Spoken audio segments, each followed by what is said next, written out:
ছাত্ৰ-ছাত্ৰীসকল, আগৰ ক্লাছত আমি সমাসৰ তৎপুৰুষ সমাসৰ বিষয়ে আলোচনা কৰিছিলোঁ।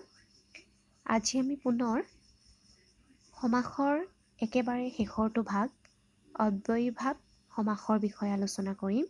গতিকে তোমালোকে ভিডিঅ'টো মনোযোগেৰে চাবা আৰু কথাখিনি বুজিবলৈ যত্ন কৰিবা।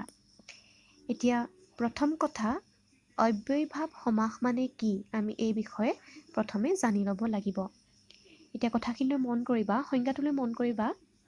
চোৱা যে সমীপ, অভাৱ, পৰ্যন্ত, সদৃশ, যোগ্য, বিপসা, বিপৰীত আদি অৰ্থপ্ৰকাশক অব্যয় শব্দৰ লগত আন পদৰ যি সমাস হয় তাকে অব্যয়ীভাৱ সমাস বোলে।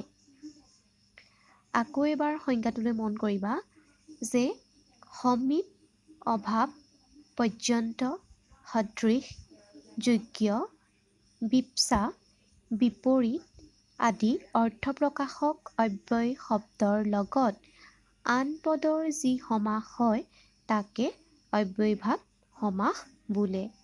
এতিয়া ইয়াত আমি কি পাইছোঁ? অব্যয় শব্দৰ বিষয়ে পাইছোঁ, হয়নে? এতিয়া অব্যয় শব্দ মানেনো কি আমি সেই বিষয়ে প্ৰথমে জানি ল'ব লাগিব। তোমালোকে আগতো পাই আহিছা, তোমালোকে জানা অব্যয় শব্দ মানে কি, কিন্তু তথাপিও আমি এই সমাসৰ বিষয়ে, এই সমাসটোৰ বিষয়ে আলোচনা কৰিবলৈ যাওঁতে আমি অব্যয় শব্দ কি এই বিষয়ে জানি ল'ব লাগিব। এতিয়া অব্যয় শব্দ হৈছে এনেকুৱা কিছুমান শব্দ যে যিবোৰ শব্দত কোনো বিভক্তি যোগ নহয় অথবা সেই শব্দবোৰৰ ৰূপৰ কোনো ধৰণৰ পৰিৱৰ্তন নহয়, তাকে অব্যয় পদ বোলে বা অব্যয় শব্দ বোলে। মই তোমালোকক বুজি পাবৰ কাৰণে এনেদৰে লিখি দিছোঁ যে যিবোৰ পদত কোনো বিভক্তি যোগ নহয় অথবা ৰূপৰ পৰিৱৰ্তন নহয় তাকে অব্যয় পদ বোলে। উদাহৰণলৈ মন কৰিবা। অব্যয়ীভাৱ সমাসৰ উদাহৰণসমূহৰ বিষয়ে আমি এতিয়া আলোচনা কৰিম। চোৱা, সামীপ্য অৰ্থত। সামীপ্য মানে সমীপ, ওচৰ, নিকটৱৰ্তী। এতিয়া সামীপ্য অৰ্থত কি হৈছে চোৱা, বনৰ সমীপ সমান উপবন, কুলৰ সমীপ সমান উপকূল, পথৰ সমীপ সমান উপপথ। বুজি পাইছা নিশ্চয় যে সামীপ্য শব্দৰ অৰ্থ হৈছে ওচৰ, ওচৰ অৰ্থত, নিকটৱৰ্তী অৰ্থত, যেনে বনৰ সমীপ সমান উপবন, কুলৰ সমীপ সমান উপকূল, পথৰ সমীপ সমান উপপথ। ঠিক তেনেদৰে সাদৃশ্য অৰ্থত। সাদৃশ্য মানে মিল বা সমৰূপতা বা একে গঢ় বা আকৃতি বা গুণৰ হোৱা অৱস্থা। এতিয়া ইয়াৰ উদাহৰণটোলৈ মন কৰিবা। নদীৰ সদৃশ সমান উপনদী, ৰূপৰ সদৃশ সমান অনুৰূপ। ঠিক আছে? ঠিক তেনেদৰে অভাৱ অৰ্থত। সুখৰ অভাৱ সমান অসুখ, মিলৰ অভাৱ সমান অমিল, ভিক্ষাৰ অভাৱ সমান দুৰ্ভিক্ষ, আমিষৰ অভাৱ সমান নিৰামিষ। ঠিক তেনেদৰে পৰ্যন্ত অৰ্থত। পৰ্যন্ত মানে লৈকে বা পৰিমিত। পৰ্যন্ত অৰ্থত হোৱা উদাহৰণসমূহ চোৱা। জীয়াই থকা পৰ্যন্ত সমান আজীৱন, অৰ্থাৎ জীয়াই থকালৈকে। জীয়াই থকালৈকে কি হ'ব? আজীৱন। জীয়াই থকা পৰ্যন্ত আজীৱন। ঠিক তেনেদৰে কণ্ঠ পৰ্যন্ত সমান অকণ্ঠ, মৰণ পৰ্যন্ত, মৰণলৈকে মানে মৰণৰ কালৰলৈকে, মৰণ পৰ্যন্ত আমৰণ। ঠিক আছে?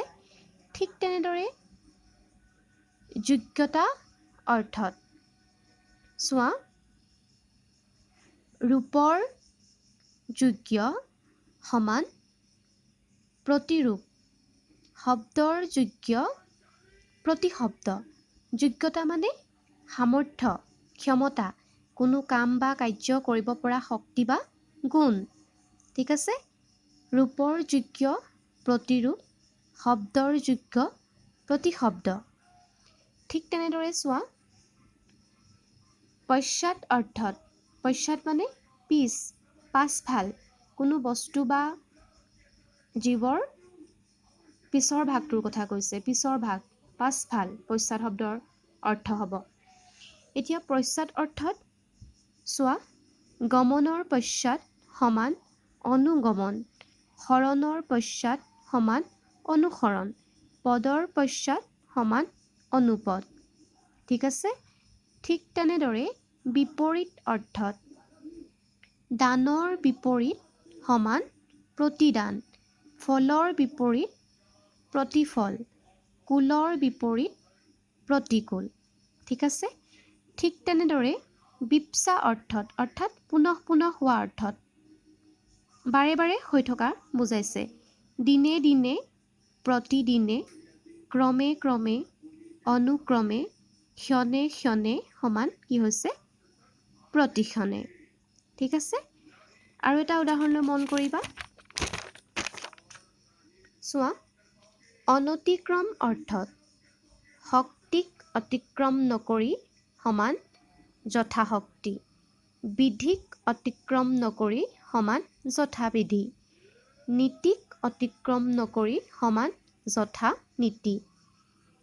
এনেদৰে কি হয় যে ভিন্ন অৰ্থ প্ৰকাশক অব্যয় শব্দৰ লগত অন্য পদৰ যি সমাস হয় তাকে অব্যয়ভাৱ সমাস বোলে। আৰু অব্যয়ভাৱ সমাস এনেকুৱা ভিন্ন অৰ্থ প্ৰকাশক অব্যয় শব্দৰ লগত কি হয়? সমাস হয়।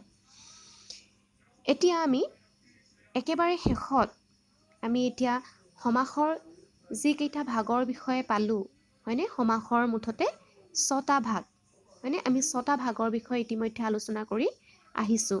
আমি একেবাৰে শেষত আমি থোৰতে এনেদৰে ক'ব পাৰোঁ যে আমাৰ যিহেতু মনত ৰাখিবলৈ সুবিধা হ'ব, সেইকাৰণে মই তোমালোকক এনেদৰে দেখুৱাইছোঁ। চোৱা যে দ্বন্দ্ব সমাস একেজাতীয় পদৰ যি সমাস, আমাৰ এনেদৰে মনত ৰাখিলে আমাৰ কি হ'ব? কথাখিনি ভালদৰে মনত থাকিব আৰু আমি কেতিয়াও পাহৰি নাযাওঁ।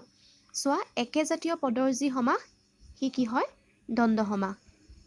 দুটা বা ততোধিক পদো হ'ব পাৰে, দুটা বা ততোধিক একেজাতীয় পদৰ মাজতো সি সমাস হ'ব পাৰে। ঠিক আছে? ঠিক তেনেদৰে দ্বিগু সমাস, সংখ্যাবাচক শব্দৰ যি সমাস হয় তাকে দ্বিগু সমাস বোলে। ইয়াত কি হয়? ব্যস্ত পদৰ প্ৰথমটো পদ কি হয়? সংখ্যাবাচক হয়, হয়নে? বহুব্ৰীহি সমাস, ইয়াত কি হয়?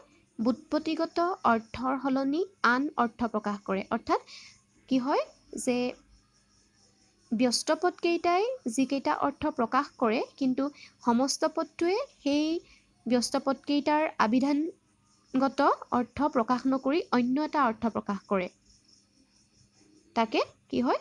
বহুব্ৰীহি সমাস বোলে। ঠিক আছে?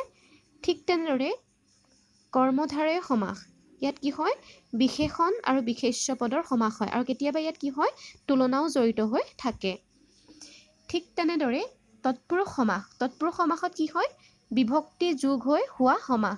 তৎপুৰুষ সমাসত কি হয়? যে ব্যস্ত পদ দুটাৰ প্ৰথমটো সদায় কি হয়? প্ৰথমা বিভক্তিৰ বাহিৰে অন্য বিভক্তি যোগ হয়, হয়নে? আৰু লোপ পাই যি সমাস হয়।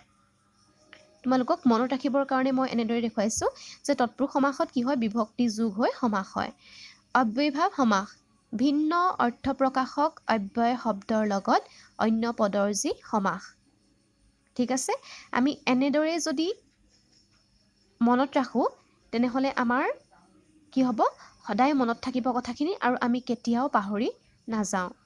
ছাত্ৰ ছাত্ৰীসকল, আমি সমাসৰ বিষয়ে ইতিমধ্যে প্ৰায় বহুখিনি কথাই আলোচনা কৰিলোঁ। তোমালোকে ভালদৰে ভিডিঅ'কেইটা চাবা আৰু কথাখিনি বুজিবলৈ যত্ন কৰিবা। ধন্যবাদ।